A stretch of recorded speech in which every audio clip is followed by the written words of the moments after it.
Welcome back, ladies and gentlemen, to our new season of Investigating the Paranormal. Today we will be looking into 3 haunted dolls. We will talk about their origin, where they are now, and what people have experienced. Now sit back and enjoy. Puppa the Doll. Puppa was created in the 1920s in Italy by her owner, a young girl. She stayed as the little girl's best friend till her death in 2005. And since then, Puppa has stayed in a display cabinet, which she does not like. Puppa, which is doll in Latin, is approximately 14 inches in height and is made of felt or like felt material. It has real human hair, which does not come from the owner. The doll maker actually bought it from somebody else. The little girl would always say that Puppa was alive and would talk to her. She even said Puppa helped her through hard times and saved her life. After World War II, the little girl's grandmother passed away, and in her memory she pinned a button on her Puppa's dress.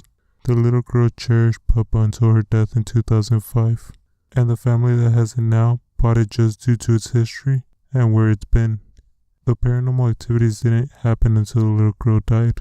The family says that Puppa does not like the cabinet it is in now. They have had multiple experiences with Puppa. They can hear scratches in the glass and tapping trying to get out. They also say it's always in different positions when they walk by. Its legs are uncrossed or crossed. Its face expression is always different. Also, objects in the same container are always turned upside down. One time, someone in the family went to clean the glass, and when they exhaled warm air into the glass to fog it up, they saw the words, "Puppa hates." Investigators have also caught the doll moving, but it didn't move much, so it was hard to see it in person, only frame by frame. As of now, no one knows where the doll is. We know a family has it, but what city, what state, what country? And who is haunting Puppa? Is it the spirit of the little girl, or is it the hair of the person they bought it from? Mandy the Doll. Mandy, as of 1991, sits in the Quenzel and District Museum. She was donated by a woman whose grandmother had owned the doll since she was a little girl. Instead of cherishing it and leaving it as memory, the woman was so anxious to give it away. She claimed it was getting old and falling apart and didn't want her daughter to cut herself while playing with it. The creator of the museum was sitting at her desk when the woman just presented her the doll. As soon as touching the doll, the creator didn't feel right. The doll had a creepy look to it. Its cloth was faded, body parts were torn apart, but the creepiest was the doll's face.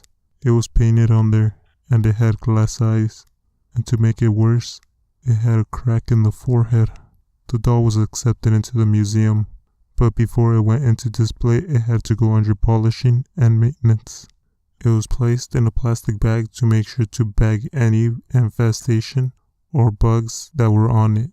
Employees who were working in the same room as the doll swore they could hear the bag moving around, and it couldn't be bugs because there wasn't any. And the doll? It wasn't in the same position they would leave it in. After the analysis of the doll was done and it was complete, next came the photos, which took most of the day, and the workers just left the doll overnight in the room. When they returned, they saw small objects had been thrown across the room, and big ones had been lightly moved.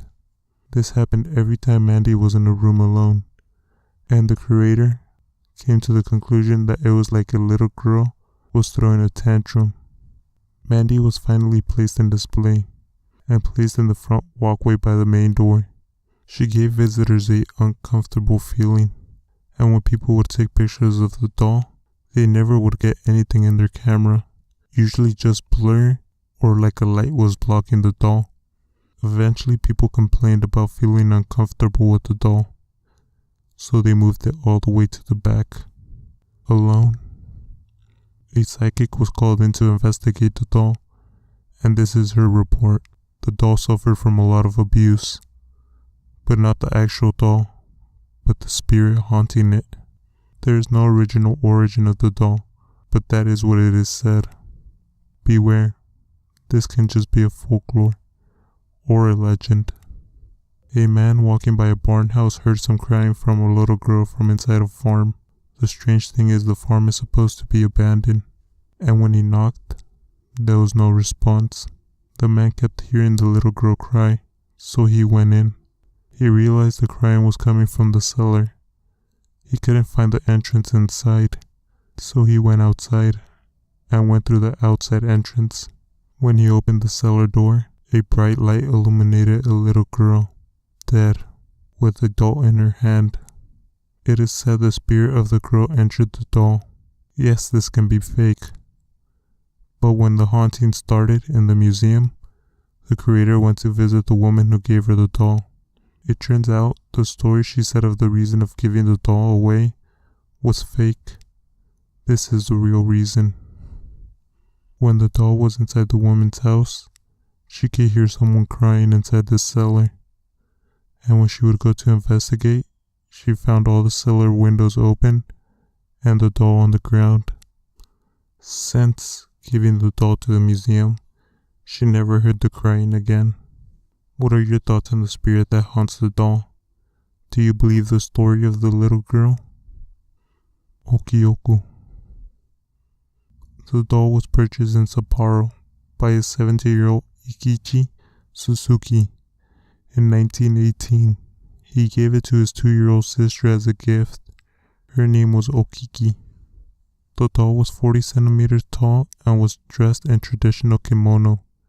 The hair was cut to shoulder hair like tradition, and it had a life-like flesh on the face. When Kakichi returned home with the doll and presented it to Okoku, she immediately fell in love with it. She later named the doll Okuku, and they became best friends. Okuku never let the doll out of her sight. Unfortunately, Okuku died at 3 years old due to high fevers.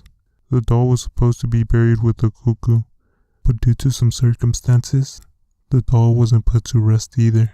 Instead, it was placed inside the family home in a altar as a memory of Okuku.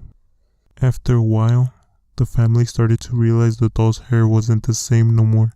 It wasn't at shoulder's height anymore. It was at waist height. And the ends, they weren't cut even anymore. Was this Okuku spirit haunting the doll?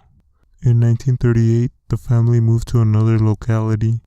Afraid of the doll's powers, they took it to the Maniji temple.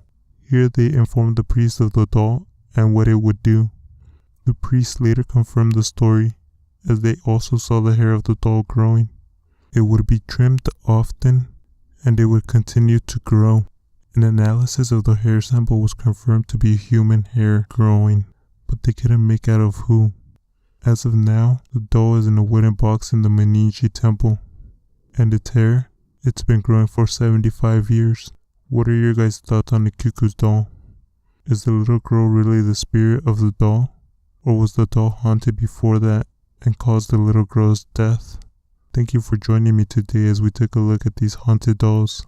Like and subscribe to stay tuned for our next investigation. And just like that, Mystery Hunters out.